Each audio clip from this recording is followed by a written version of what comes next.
السلام عليكم ورحمة الله وبركاته. سلام ناتشو ندي ناتشو አላችሁ አልሐምዱሊላህ ከኔ ጋር ሁሉ ሰላም። እስቲ ለአንዳንድ ወንዶች ሼር አድርጋችሁ አድርሱልኝ።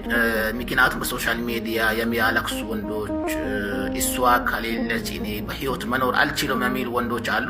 እኔ ወሽመጤ ቁርጥ ብለዋል የሚሉ ወንዶች በዝተዋል። በዛን ጊዜ መጀመሪያ ወንድ ልጅ ሲያለቅስ እኔ ማንም ሰው ሲያለቅስ እኔ ውስጤ ይረበሻል። ማልቀስ የለበትም። በሁለተኛ ሴት ልጅ በማልቀስ አንዴ ልቧ ከደነደነ በማልቀስ የምትመለስ ሴት የለችም። ምክንያቱም ሴት ልጅ ዋና ካንተ የምትፈልገው አንደኛ አቋም ሊኖርህ ይገባል። ሁለተኛ የሚሰራ ወንድ መሆን ትፈልጋለች።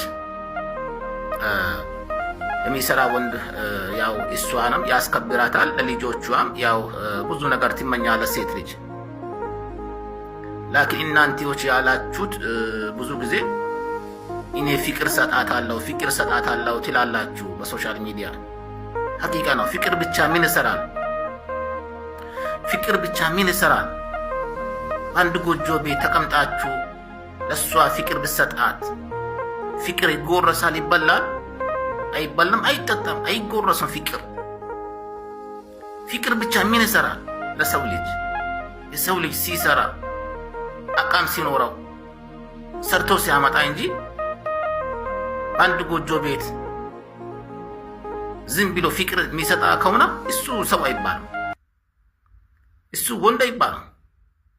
ወንድ ልጅ ሰርቶ ሲያመጣ ለሚስቷ ለልጆቿ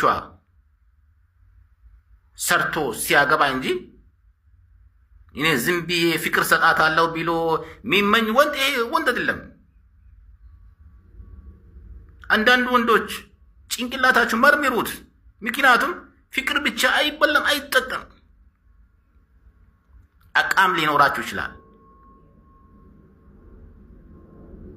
ሰርቶ የሚያመጣ ወንድ መሆን አለበት። አው ሴት ልጅ ቢርግጥም ደሃ ወንድ አትፈልግም። ሴት ልጅ የፈለገ ነገር ቢመጣ ፍቅር ብትሰጣት ፍቅር ብቻ አይበላም፣ አይጎረስም።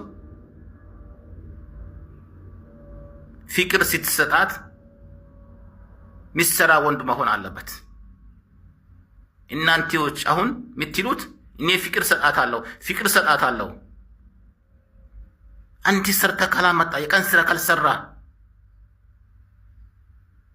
ዝም ብሎ ፍቅር ሰጣታለሁ ብቻ ማለት ዋጋ የለውም። ይህ በሽታ ነው። ዝም ብሎ ፍቅር የሚሰጣ ወንድ በሽታ ነው። ሰርታ አምጣ፣ ሚስትህን አንኪባክብ፣ ልጆችን አንኪባክብ። የሚስትህም ልጆችን ሐቅ አለብህ። ዝም ብሎ በባዶ ቤት ፍቅር ብትሰጣት ከሆነ ይህ ዋጋ የለውም። ቲታ ትሄዳለች። የት? መኪና ያለ ወንድ፣ ሀብታም ወንድ። ሴት ልጅ ወንድ ልጅ ደሃ ከሆነ አትፈልገውም።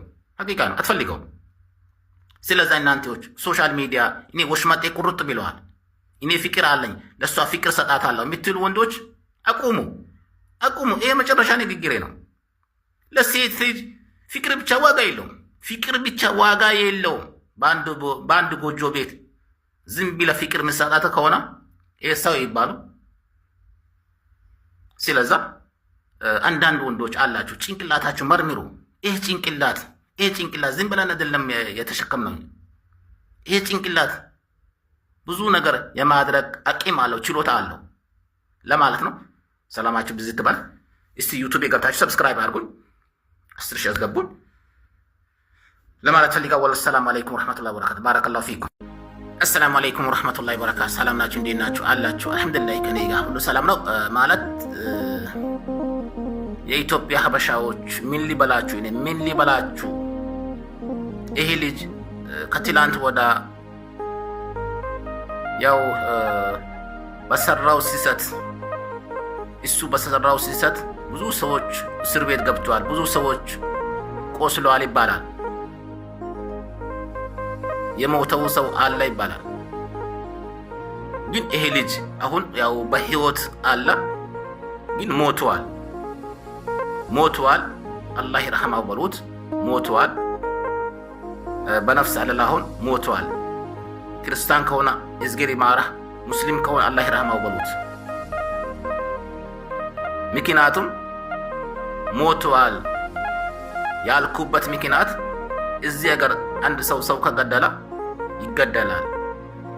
ይገደላል ወይንም 10 ዓመት ወይንም 12 ዓመት ይታሰራል፣ ይታረዳል። ግን ሲታረድ ለእናቱ ደውሎ በዚህ ቀን ሊታረድ ነኝ ብሎ ይሰናበታታል። እናቱ ቤተሰቡን እናት 2 ጊዜ ትሞታለች ይባላል። አንደኛው ልጇ ሲሞት፣ ሁለተኛው ራሷ ስትሞት ትሞታለች ይባላል። ምክንያቱም እኛ ከኢትዮጵያ እዚህ ሀገር የመጣ ነው ኢከካችን ለማራገፍ እንጂ ሰው ለመግደል አይደለም የመጣ ነው። እዚህ ሀገር ሰው ማግደልማ እስካስፈለገን ያው ኢትዮጵያ ላይ ያው ባሽ ነው። ግን የመጣንበት ዓላማ እንረሳለን።